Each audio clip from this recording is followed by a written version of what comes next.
then you have to move to deal with health, because health and illiteracy are linked. We now have in the Caribbean an explosion of chronic diseases.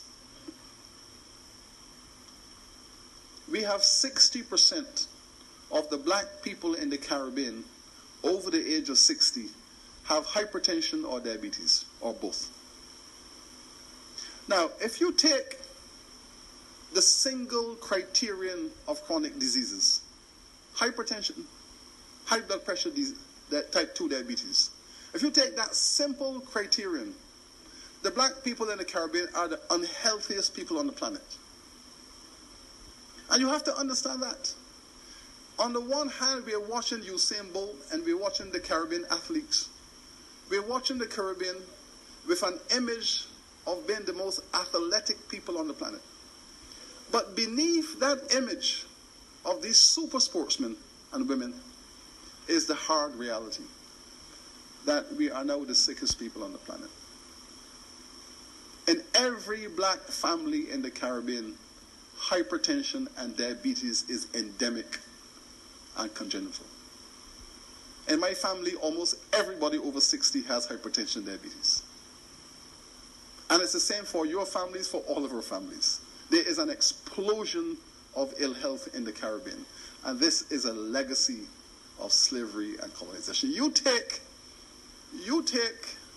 a people, put them on an island for 300 years, give them salt fish and salt pork every day, overwork them, undermine them, sell their children, rape their wives, make them work 20 hours a day, overwork, malnourish, and take them through that stress profile of physical and mental terror.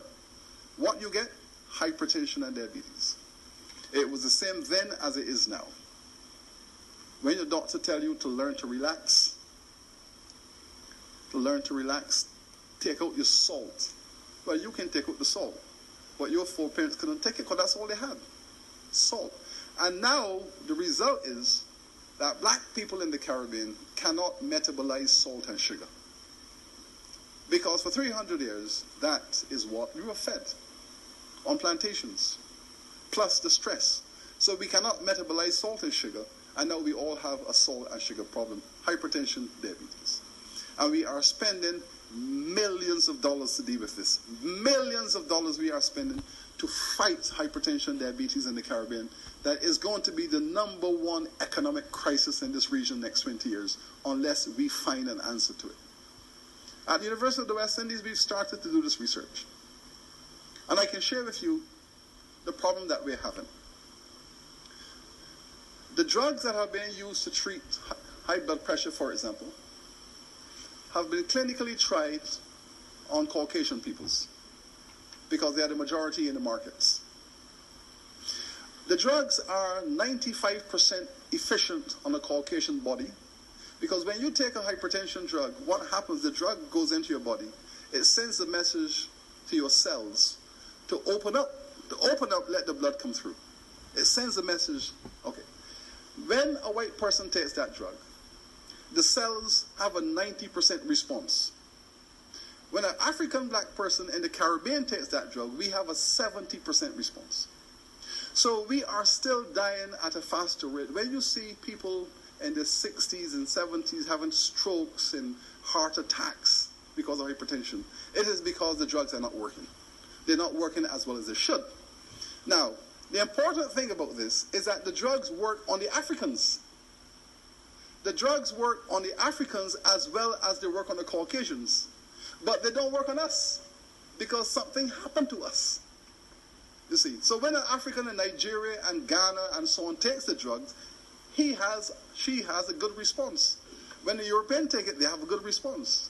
But in the Caribbean and in the New World, the Africans over here don't have that response because something happened to us. Because we have been genetically modified during that slavery period. It doesn't work on us. And now we have to find out. So right now we are taking blood samples. We are taking blood samples from people in Nigeria and Ghana and comparing blood samples with Barbados, Jamaica, St. Vincent, and trying to find out what the differences are so that we can figure out why the cells of black people in the Caribbean don't respond the same way as Africans do. What has happened to us in the process? The stress profile of slavery for the 300 to 400 years. And believe me, we have lost some very good people in the Caribbean over the years from heart attacks as a result of hypertension. People who really should be living longer. But let's say there are 5 or 6 drugs that we are using for hypertension. We've tried them.